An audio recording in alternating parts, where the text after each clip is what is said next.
dari api.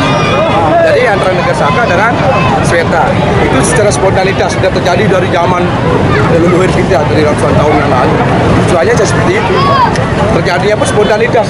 Setelah selesai aboknya habis, mati apinya, bubar gitu aja. Tidak ada dendam, tidak ada yang memprovokasi dan tidak ada yang berniat untuk tidak baik di sini. Semuanya tujuannya untuk baik.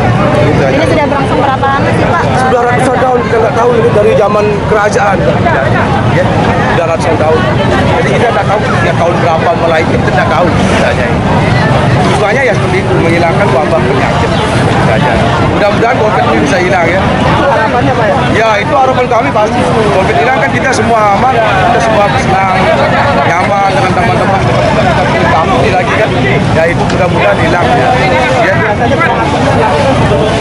Sebelum Nyepi. Jadi besok kan hari raya Nyepi. Ya sebelum Nyepi diadakanlah perang api mulai dari jam 6 tadi. Jam 6 mulai. Siapa namanya Pak? Pak Komang Kertayasa. Sebagai Tokoh pemuda. Kita itu aja ya. Terima kasih banyak ya. Yang kami tugas, kami melaksanakan pengamanan, menurunkan kekuatan kurang lebih 75 personil.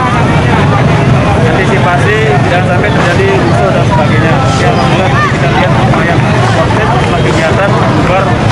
Namun ya memang masyarakat yang jadi penonton lah ya.